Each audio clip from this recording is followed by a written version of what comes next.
এটা interim government না, cadre government না। আর ক্রাইসিস গভর্নমেন্ট কখনো কোনো দায়িত্ব পালনের ক্ষেত্রে কোনো শর্তে বাধ্যবাধকতা থাকে না। ডক্টর ইউনূস হুম। কিন্তু কোনো শর্তে বাধা না। উনি সবকিছু করতে পারেন। এবং প্রত্যেকটা দল কিন্তু তাকে সমর্থন দিয়ে যাচ্ছে। অর্থাৎ এটাও একটা কারণ আছে। এন্ডোর্স করে যাচ্ছে কিন্তু তারা। এই প্রেক্ষাপটে যে চুক্তিগুলি করতেছে, এই চুক্তিগুলো আপাতত দৃশ্যমান মনে হবে তার কাজ না। কিন্তু যেহেতু সংক্ষিপ্ত সময়ের মধ্যে সে চাচ্ছে কিছু কাজ করে যাই। এবং এটার পেছনে তারই যে সমর্থন আছে সরাসরি। এই যে কিছু কাজ করে যাই, এটা যদি নাও করতে পারতেন, এখন তিনি মনে করতেছেন আমি না করলে কেউ পারবে না। খেয়াল করেন কিন্তু। এই যে আমি না করলে পারবে কেন বলতে পারতেছে? অতীত হুম। বলতেছে কোন দল ক্ষমতায় যেয়ে নিজের দল ছাড়া কেউ চেনে না। এখন ইউনূস সাহেব যেভাবে চিনল, এই কাজ করে যাওয়ার ব্যাপারে, এখানে বিতর্ক আসবে। ভবিষ্যতে যে বললেন কেস হইতে পারে, অনেকগুলো কেস হতে পারে এখানে। কিন্তু যত কেস যাই কিছু, একবার যদি হাতছাড়া হয়ে যায়, ওটা সহজে কিন্তু রিপে করা যাবে। আমি পজিবল চুক্তির কথা বলেছি আপনাকে। হয় না। এই হাতছাড়া হয়ে গেলে আপনাকে ড্যামের সেই ক্ষতিপূরণ দিতে হবে কিন্তু। আমাদের সামনে কিন্তু বিরাট ভবিষ্যৎ বে বেঙ্গলকে নিয়ে। আমরা শুরুতে যদি বন্দরগুলি নিয়ে অন্যের হাতে তুলে দেই, আমরা কিন্তু বন্দরের কাছে হয়ে যাব কি? অতিথি হয়ে যাব। আমার ভূমিতে আমি অতিথি হয়ে যাব কিন্তু। এবং এই বন্দর নিয়ে যে খেলা হবে না, ওই যে বৈদেশিক শক্তি তো বইসা রইছে। কোন বন্দরে কি আসবে, কি যাবে? আপনি যেভাবেই দেখেন না কেন, আমরাও তো চরিত্র ভালো না। বাঙালি তো একটা হিসাব হলো কি সহজে দুর্নীতির সাথে যুক্ত করে ফেলায়। এখন যুক্ত হয়ে যদি আমি ওই শক্তির সাথে কাজ করি, করার কিছু নাই তো। আর বিদেশিরা তো একটা জিনিস হলো কি, সহজে আপনাকে কিন্তু দুর্নীতিগ্রহণ করে ফেলাইব। ওরা শোনেন ৩য় বিশ্ব নিয়ে ওরা ভাবে এটা একটা hinterland এটা শোষণের জায়গা আমাদের। এবং সেটি হবে কিন্তু। আমি এইজন্যই শঙ্কিত, আমাদের বন্দরগুলো খুব পটেনশিয়াল কিন্তু। আমরা ইচ্ছা করলে এগুলি হয়তো চেষ্টা করলে পারতাম। কেন পারি নাই ১০০ টা প্রশ্ন। এই দোষটা হলো মূলত রাজনীতিবিদদের। এই রাজনীতিবিদরা দেশটা শেষ করে দিছে। এই রাজনীতিবিদদের কারণে অদক্ষতার কারণে কিন্তু আজকে এগুলো হচ্ছে। ইউনূস সাহেব এই সুযোগ পাইত না যে রাজনীতিবিদদের দক্ষতা পরিচয় দিত। আপনি ধিক দেন সেই রাজনীতিবিদদের, যারা দেশের স্বার্থ চিন্তা করে না, বাস্তবে মুখে, মুখে করে কিন্তু। তো আপনি এখানে কি করবেন? এই সুযোগটা সে কেন পেল? এইজন্যই পেয়েছে যে কেউ কিছু বলছে না। মঞ্জু ভাই, সবচেয়ে বড় দুঃখ কিন্তু এখানেই। এই রাজনীতিবিদদের কথা বলছেন তো, আমি আরো জোরদার একটা কথা বলি, সময় শেষ। আমাকে একটা দল দেখান। আমি জামাত ইসলাম করি না। আমি এটা বুঝিও না। ছাত্র জীবনে আমাদের সাথে ছিল কামরুজ্জামান, সভাপতি ছিল, তাহের ছিল। সবাই ঘনিষ্ঠ লোক ছিল, বন্ধু-বান্ধব ছিল তো। আমাদের ঘনিষ্ঠ লোক ছিল। কিন্তু আমরা জানি এই জামাতের ভিতরে একটা গুণ তো আমি দেখতেছি, চারিত্রিক গুণাবলী। সততা এবং দক্ষতা, শিক্ষা। এই জিনিসগুলি কিন্তু জামাতের ভিতরে আইসা গেছে। এই গুণগুলি যদি অন্য দলে যায়, জামাত হারায় যাবে কিন্তু। জামাতের যে গুণগুলো আছে, গুণগুলি যদি আজকে বিএনপি ধারণ করতে পারে, যে চাঁদাবাজি করব না, ঘুষ খাবো না, অন্যায় করব না, আল্লাহকে ডাকবো, যে ধর্মে থাকেন ধর্মে ডাকবো, মানুষের সাথে খারাপ ব্যবহার করব না এবং আমি ইসমা স্মাগলিং করব না, চোরাচালানি করব না, মানি পাচার করব না। এই জিনিসগুলি যদি অন্য দলে যদি সত্যিকার অর্থে প্রমাণ করতে পারে জনগণের সামনে, এই দেখো জামাত যা করতেছে আমরা তার চেয়ে বেশি।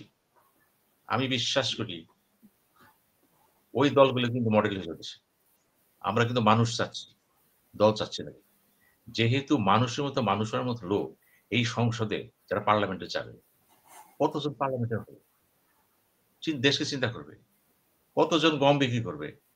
গাড়ি বলা হলে বড় কথা বলা হচ্ছে অনেক কিছু। প্রশ্ন হচ্ছে আত্মস্বার্থ উদ্ধারের জন্য যে চেষ্টা করা হয়, এই পর্যন্ত যা দেখছি, এই পর্যন্ত দেখা যাচ্ছে জামাতের ভিতরে যে ক্যাডার সিস্টেমটা আছে, জবাবদিহি সিস্টেমটা আছে কিন্তু, স্বচ্ছতার সিস্টেমটা আছে কিন্তু। এই গুণগুলি যদি অন্য কেউ ধারণ করতে পারে, বাংলাদেশ কিন্তু গোল্ডেন মানে সোনার বাংলা হয়ে যাবে কিন্তু। যেহেতু আজকে জামাত আগাচ্ছে কেন? শুধুমাত্র তার দলীয় কর্মকাণ্ড। ওই যে বললাম মানুষের কাছে পরিস্থিতি কি পাইছে? এরা ভালো। এরা ভালো কাজ করে, সৎ কাজ করে। কোচিং সেন্টার কারা চালায়? এরাই তো চালায়। এবং এরা কিন্তু বেকার না। এরা কিন্তু সবাই কিন্তু কর্মের সাথে যুক্ত। কেউ কোচিং সেন্টারে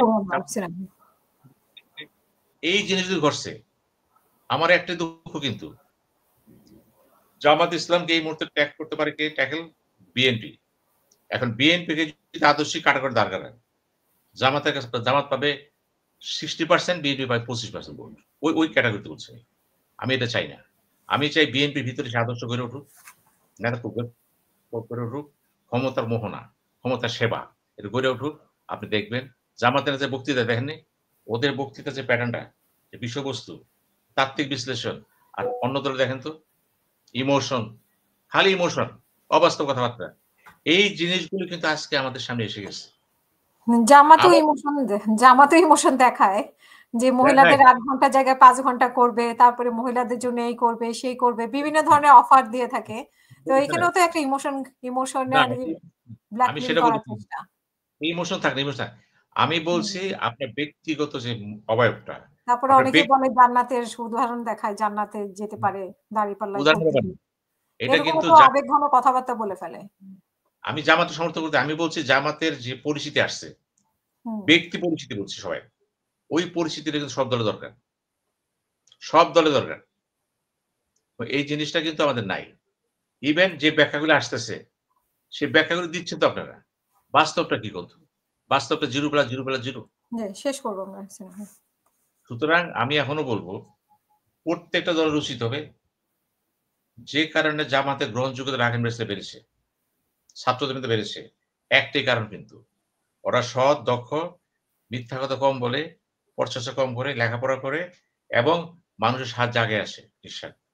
এই গুণগুলি যদি অন্য দল অর্জন করতে পারে, গুণগুলির কথা বলছি কিন্তু আমি, ওই দল কিন্তু জনগণে চলে আসবে।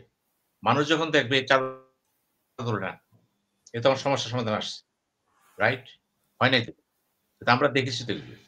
এইগুলি দেখার পরেও যদি বলেন যে, উনি খারাপ না।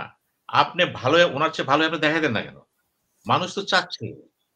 আমি জামাত বুঝি না, অজামাত বুঝি না। আমি বুঝি মানুষ। অনেক ধন্যবাদ। এই মানুষ আছে, কোন দলে কটা আছে কোন? কোন দলে কটা নেতা মানুষ আছে? বুকে হাত দিয়ে বলতে পারবে কোন নেতা? কয়টা নেতা আছে বুকে হাতে বলতে পারবে, আমি চাঁদা তুলি না, আমি দুর্নীতি করি না, আমি অবৈধ তদবির করি না। এই যে অবৈধ তদবিরের কথা বললেন, মহাপাপ। আপনি যদি একটা ভালো ছেলে তদবির করেন, মনে ৫ টা ছেলে অ্যাপয়েন্টমেন্ট পাইব। 1, 2, 3, 4 কোন কারণে ১ নাম্বার অ্যাপয়েন্টমেন্ট পাচ্ছে না, ৫ নাম্বার পেয়ে যাচ্ছে। ওখানে তদবির করেন ১ নম্বরের জন্য। জায়েজ। আপনি কি করলেন? ৫ নম্বরের জন্য করে বললেন। এটা না জায়েজ। নেগেটিভ তদবির কিন্তু এটা। আমি বলছি অনেকগুলো জিনিস কিন্তু শুরু হওয়া প্রয়োজন ছিল। কিচ্ছু হয় নাই কিন্তু। জুলাই সনদ একেবারে ফাঁসির কাজটা করতেছে কিন্তু। জুলাই সনদ ফাঁসির কাজটা করতেছে কিন্তু। কেন? শুধুমাত্র এই যারা পার্টিসিপেন্ট তাদের ভুলের জন্য। সরকার কিন্তু নিজের খুশির মতো যা করছে এটা তার ইচ্ছা। কারণ আপনারা পারেননি। ৭ দিন সময় দিছিল। আপনারা কি করছেন? দেখাই দিছেন কি পারেন আপনারা। এই অনৈক্য সুযোগ নিয়ে সরকার কি করল? এমন একটা জিনিস দিল সম্ভব হয়নি। সরকারের মানে এখানে রাজনীতিবিদদের ইয়ে কি? ঐক্যমত কমিশনে তো ৮ মাস ছিল। সে ঐক্যমত আর করতে পারল না। ঐক্যমত কমিশন কোন সরকার সিদ্ধান্ত জানতো দিতে পারল না। দলগুলোর উপর চাপিয়ে দিল। জানতো তারপর বলল আমরা সিদ্ধান্ত নিব। শুনেন, এটা তো সরকারের এক ধরনের ইউনূস বিচার সাহেব এটা। আমি সেটাই বলছি, ইউনূস সাহেব জানতো ওরা পারবে না। জেনে কিন্তু কাজটা করছে সে। সুতরাং যা কিছু আপনারা পাইছেন, এর চেয়ে বেশি কি চান? ঘুরাই কথা বলি। যা পাইছেন, আপনার কপালটা ভালো যে পাইছেন আপনারা। আপনারা আদায় করতে পারেন নাই। পারেন নাই তো আপনারা। যেহেতু আপনাদের আমি বললাম মঞ্জু ভাই, যা কিছু জাতির জীবনে ঘটছে, আমার কাছে দায়ী এই রাজনীতিবিদরা, এই মেম্বার অফ পার্লামেন্টরা, এই মন্ত্রীরা, এই পরিষদ পার্টিরা। এরা যদি ঠিক থাকতো, সত্যি আদায় দেশপ্রেমী থাকতো, করতে পারেনি একটা নাকি আদর্শ সরকারই ওনাদেরকে বিভিন্নভাবে ভুল বুঝিয়ে এতদিন পার করেছে? সেটা তো প্রশ্ন থাকে। সরকার চেষ্টা করুন। শুনেন, একটা কথা বলি, শয়তানের কাজ কি? মানুষকে বিভ্রান্ত করা। সবারই পারে? আমার একটু